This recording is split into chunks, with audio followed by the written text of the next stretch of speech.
इस वीडियो में बात करेंगे संसाधन के बारे में। संसाधन क्या है, संसाधन के प्रकार, टाइप्स ऑफ रिसोर्सेस और कंजर्वेशन ऑफ रिसोर्सेस, संसाधन का संरक्षण कैसे हो सकता है। तो व्हाट इज रिसोर्सेस, संसाधन क्या है।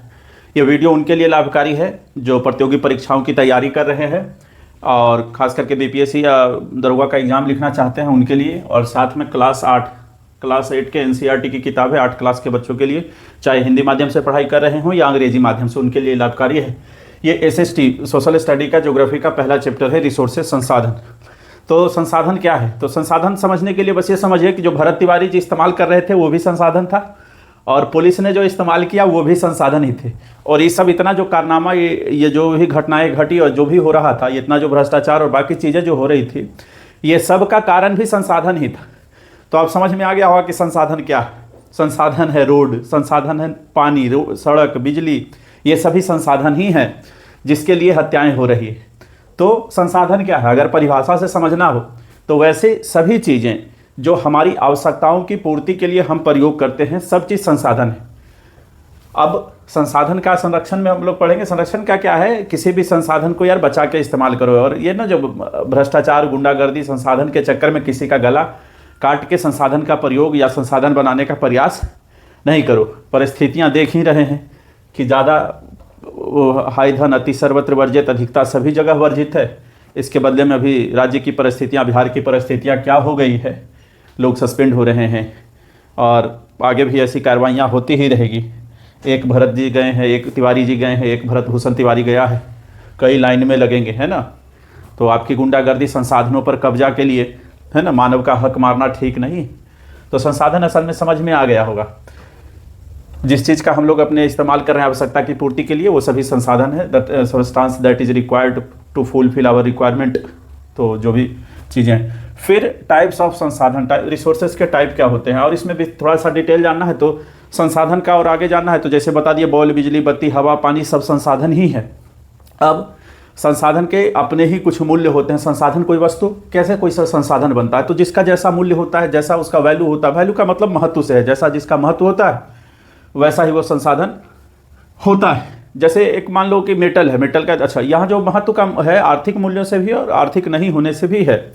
जो वैल्यू है, असल में वैल्यू शब्द का इस्तेमाल होता है यहाँ, और हमारी उसकी उपयोगिता, यूटिलिटी या यूजेबिलिटी पर निर्भर करता है कि कोई संसाधन कैसा होगा, कितना बहुमूल्य होगा या कैसा होगा, उसका जो वर्थ इट होगा। अब जैसे एक उदाहरण से समझेंगे कि मेटल है। अब मेटल का एक आर्थिक मूल्य हो सकता है, पैसे में दाम हो सकता है, लेकिन एक ब्यूटीफुल लैंडस्केप है, मनोरम दृश्य जिसको बोलते हैं, अगर वो है तो उसका तो कोई कीमत नहीं है, लेकिन फिर भी वो मानव को संतुष्टि और अच्छा लगता है, तो वो भी एक संसाधन ही है। संसाधनों का अपना अपना महत्व होने के चलते अपने अपने मूल्य होते हैं, वैल्यू होते हैं। कई संसाधन ऐसे होते हैं जो आज संसाधन तो मान लो कि वो फ्री में, मुफ्त में उपलब्ध है, लेकिन बाद में चल के उसके आर्थिक मूल्य हो जाते हैं। जैसे दादी नानी के जो नुस्खे थे, कभी कुकरौंधा का घाव में लगाना हो या हल्दी का लेप लगाना हो या काढ़ा बनाना हो, अगर इसी को किसी ने पेटेंट करा के अपने नाम पर कर लिया और उसको इस्तेमाल करना शुरू किया, व्यापारी कॉमर्शियल इस्तेमाल, तो समझ जाइए कि उसका आर्थिक मूल्य हो गया है। और पेटेंट जो शब्द हम इस्तेमाल करें, पेटेंट का मतलब एक्सक्लूसिव राइट होता है, खास अधिकार, एकाधिकार। जैसा कि किसी भी चीज़ को अगर थॉमस अल्वा एडिसन ने बल्ब का आविष्कार किया तो उसका पेटेंट करा लिया, मतलब इंटेलेक्चुअल राइट ले लिया कि वही बनाएंगे, दूसरा बनाएगा, तो उसमें आप एक तरह से क्लेम कर सकते हो कि ये हमारी चीज़ों का नकल कर रहे हैं, चोरी कर रहे हैं, तो आप हर्जाना मांग सकते हो। तो एकाधिकार जैसा है। तो अब संसाधन कितने, संसाधन तो समझ में आ गया। अब संसाधन कितने प्रकार के होते हैं, तो संसाधन मूलतः 3 प्रकार के ऐसे होते हैं, 2 ही प्रकार के, लेकिन आप 3 समझो। एक है नेचुरल, और दूसरा है आर्टिफिशियल या मैन मेड, ह्यूमन मेड, ठीक।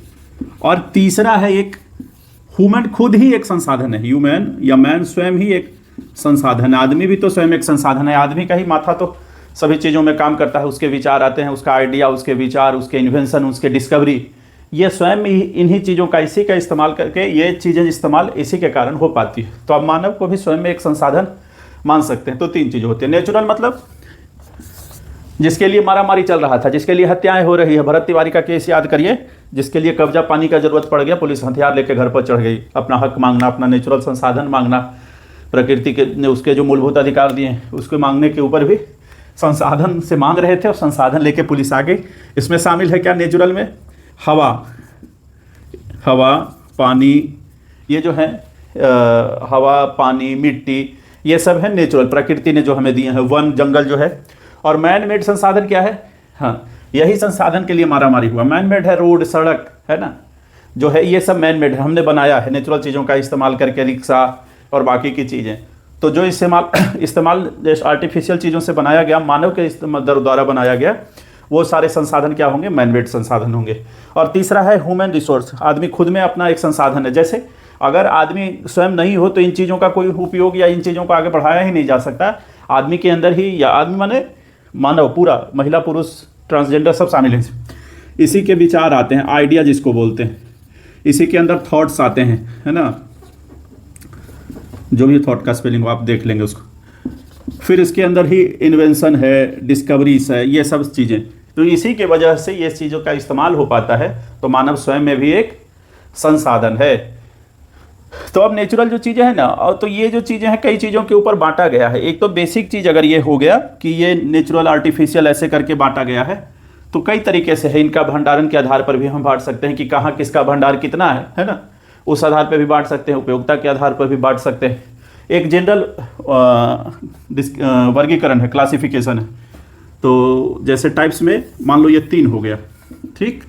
अब बंटवारा आखिरी में पढ़ेंगे, इससे पहले एक मेन कॉन्सेप्ट आपको बता देते हैं। मेन कॉन्सेप्ट क्या है कि जो चीज़ें हमें अभी क्या क्या मानव के इस्तेमाल में है वही संसाधन है।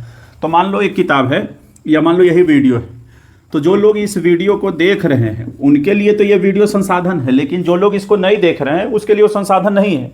तो मान लो यूरेनियम रखा हुआ है कहीं ये लद्दाख के अंदर, पर वो हमारे इस्तेमाल में नहीं है, तो इसका मतलब है वो हमारे लिए संसाधन नहीं है। तो इन चीज़ों को समझना है कि जो चीज़ें हमारे इस्तेमाल में है, जिनके इस्तेमाल में, उन्हीं के लिए संसाधन है। साइकिल है, साइकिल किसी के इस्तेमाल में है तो साइकिल उनके लिए संसाधन है, और हम उसका इस्तेमाल अगर नहीं कर रहे हैं तो संसाधन हमारे लिए नहीं है।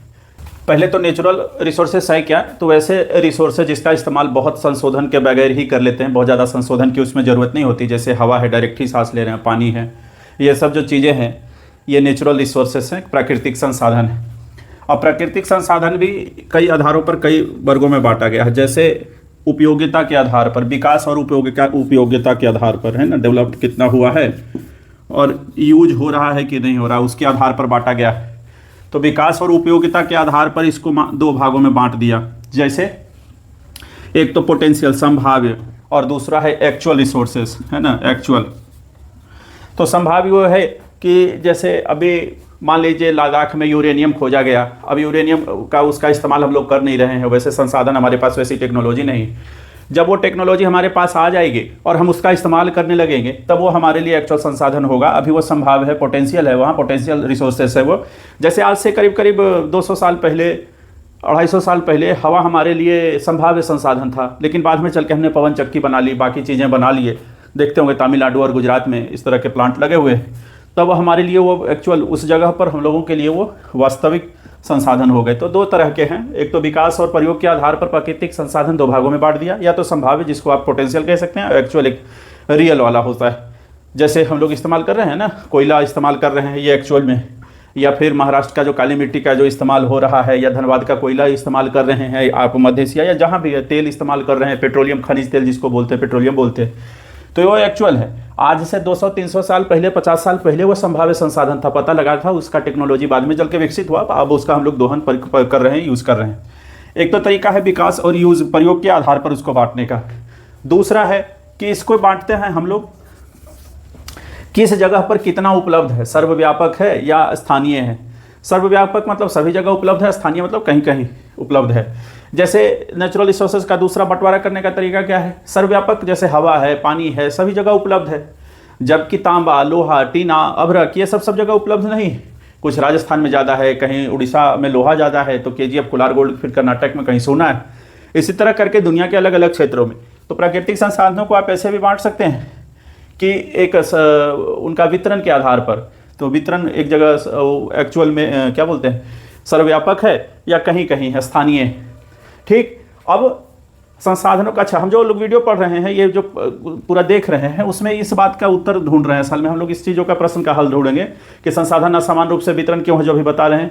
संसाधन संरक्षण क्या है, मानव महत्वपूर्ण संसाधन क्यों है, सतत क्वेश्चन, सस्टेनेबल डेवलपमेंट गोल क्या है, संभाव्य और वास्तविक संसाधन क्या। संभाव्य और वास्तविक तो अभी बता दिए कि संभाव क्या है, जिसकी संभावना आज से 100-200 साल बाद होगी। हम जान गए हैं कि संसाधन है पर उसका भी इस्तेमाल नहीं कर पा रहे हैं, उसकी टेक्नोलॉजी अपने पास नहीं है, तो संभाव है। वास्तविक वो है जिसकी टेक्नोलॉजी हमें पता है, उसकी मात्रा हमें पता है और वो ज्ञात भी है, तो उस तरह का है, तो वो वास्तविक संसाधन है। अब सर्वव्यापक और स्थानीय क्या है, जो सभी जगह है, हवा वगैरह, पानी वगैरह सभी जगह। स्थानीय क्या है, जो सावरक है, कोयला है, वो सब जगह उपलब्ध नहीं है, कुछ खास क्षेत्रों में है।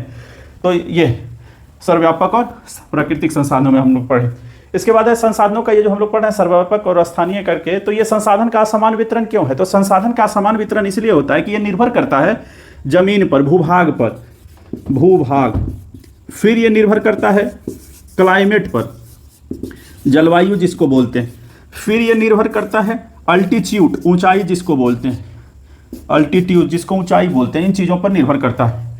तो इस वजह से संसाधनों का समान वितरण है। कई ऐसे भौतिक कारण हैं जिस पर संसाधन का वितरण निर्भर करता है। तो अलग अलग भूभाग होते हैं, अलग अलग ऊंचाई है, अलग अलग जमीन है, किस्म है, तो इन सब का प्रभाव संसाधनों पर पड़ता है। तो जहाँ जैसा माहौल है, जैसा क्लाइमेट है, जैसी ऊंचाई है, जैसा भूभाग है, वैसे ही संसाधन प्राप्त होते हैं। इसलिए संसाधनों का जो वितरण है असमान है। अब इसके आगे आते हैं कि आपने नेचुरल का दो चीज़ पढ़ लिया कि विकास और प्रयोग के आधार पर, दूसरा है सर्वव्यापक और स्थानीय। अब तीसरा है कि उसका इस्तेमाल प्रयोग के आधार पर कितने बार हम लोग प्रयोग कर सकते हैं, जैसे रिन्यूअल और non renewal, renewal and non renewal, नवीकरणीय और अनवीकरणीय। नवीकरणीय वो है जिसका इस्तेमाल हम बार बार कर सकते हैं, जिसके संसाधन असीम भंडार ज्ञात हैं और बार बार वो उसका पुनर्चक्रण हो सकता है।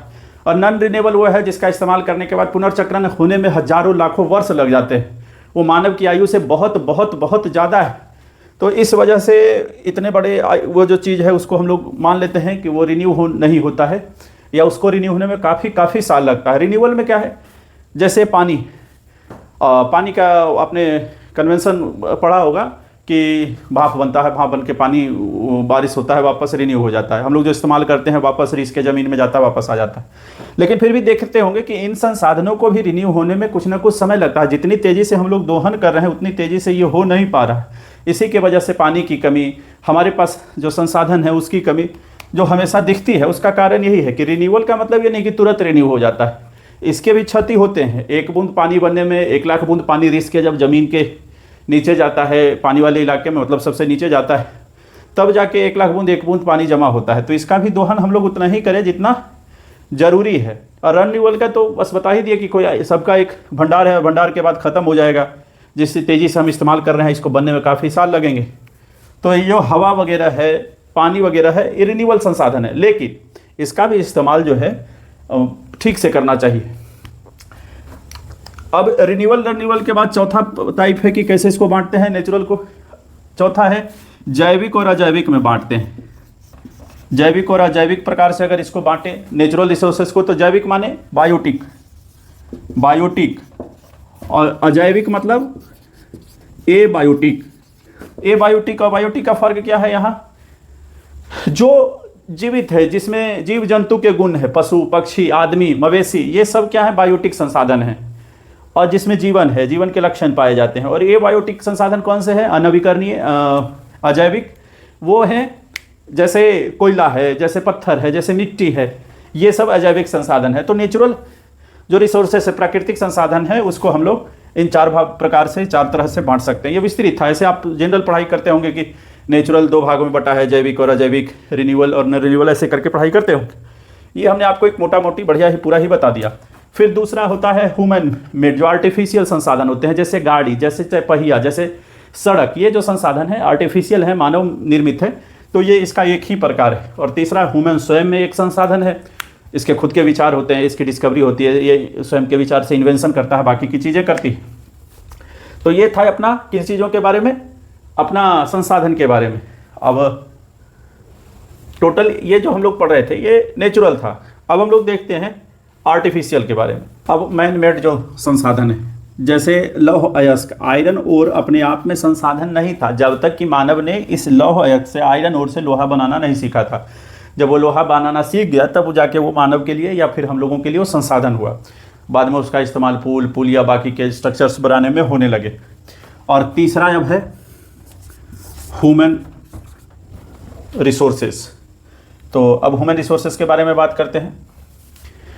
और पहले भी जैसा कि हमने बताया कि ह्यूमन रिसोर्सेस आदमी का ही दिमाग, आदमी की ही डिस्कवरी, आदमी का ही सोच सारे काम कर रहे हैं। तो ये है ह्यूमन स्वयं में ही एक रिसोर्स है। अब इसके आगे है संसाधनों का संरक्षण। संरक्षण का क्या मतलब है? संसाधन का सफलतापूर्वक उपयोग करना और उसको रिन्यू होने के लिए समय देना, ताकि वो बढ़िया से रिन्यू हो जाए और बढ़िया से इस्तेमाल हम लोग कर लें। सफलतापूर्वक उपयोग और रिन्यू होने का समय देना ही संसाधनों का संरक्षण कहलाता है। तो संसाधन संरक्षण क्या है? संसाधनों का प्रयोग, सफलतापूर्वक प्रयोग और उसको रिन्यू होने के लिए समय देना ही संसाधन संरक्षण कहलाता है। संसाधन संरक्षण से आगे एक और चीज़ है, सतत विकास या सतत पोषणीय विकास, जो SDG आपने सुना होगा, सस्टेनेबल डेवलपमेंट गोल, जो 17 SDG, तो उसका क्या कहा गया है? उसमें जो संसाधन है उसका इस्तेमाल सिर्फ वर्तमान पीढ़ी ही ना करे, आने वाली भावी पीढ़ियाँ भी कर सके, उस हिसाब से हमको संसाधन का अभी इस्तेमाल करना चाहिए।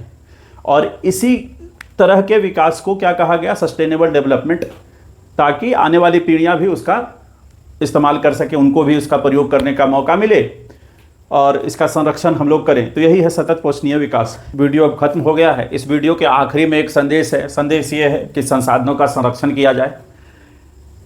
पृथ्वी पर जितनी संसाधन है उससे मानव की आवश्यकता तो पूरी की जा सकती है, लालच एक भी लोगों का पूरा नहीं किया जा सकता है। साथ में हमारा जीवन, हमारा अस्तित्व, ये सब जुड़ा हुआ है यहाँ के इकोलॉजी से, यहाँ के पारितंत्र से, यहाँ की प्रकृति नेचर से, यहाँ के संसाधन से हमारी जो जीवन है, हमारा अस्तित्व जुड़ा हुआ है। तो इसका संरक्षण करना हमारी जिम्मेदारी है। जितना संभव हो संसाधनों का संरक्षण करें, उसको पुनर्चक्रण के लिए समय दें। सस्टेनेबल डेवलपमेंट गोल के कुछ लक्ष्य हैं, कुछ सिद्धांत हैं, वो हम आपको पढ़ के बता देते हैं। सतत पोषणीय विकास के कुछ सिद्धांत: जीवन के सभी रूपों का आदर और देखभाल, मानव जीवन की गुणवत्ता को बढ़ाना, पृथ्वी की जीवन शक्ति और विविधता का संरक्षण करना, प्राकृतिक संसाधनों के ह्रास को कम से कम करना, पर्यावरण के प्रति व्यक्तिगत व्यवहार और अभ्यास में परिवर्तन, समुदायों को अपने पर्यावरण की देखभाल करने योग्य बनाना। ये जो थे सतत पोषणीय विकास के सिद्धांत थे। और एक संदेश और देना चाहेंगे, संसाधन का गलत इस्तेमाल की वजह से कितनी विकट परिस्थितियाँ उत्पन्न हो जाती है। किसी का संसाधन कोई हक ना मारे। अगर आप ऐसा करते हैं, उसी संसाधन से हर कोई अपने हक की आवाज़ दबने नहीं देता। हर कोई इतना कमज़ोर नहीं है कि एकदम चुप बैठ जाए। कुछ लोग होते हैं जो आवाज़ उठाते हैं, कुछ लोग होते हैं जो अधिकारों के लिए लड़ते हैं। तो इन्हीं संसाधनों की लड़ाई में कोई विकास तिवारी बनता है, कोई SDM भ्रष्टाचारी, बाकी के जो चीज़ें हैं वो सरकार और भ्रष्टाचारी बनता है। तो संसाधनों का संरक्षण बढ़िया हो और ये सब तक पहुँचे, और जिनकी जिम्मेदारी है कि संसाधन सब तक पहुँचे, वो अपनी जिम्मेदारी ईमानदारी से निभाएं। यही इस वीडियो का संदेश है।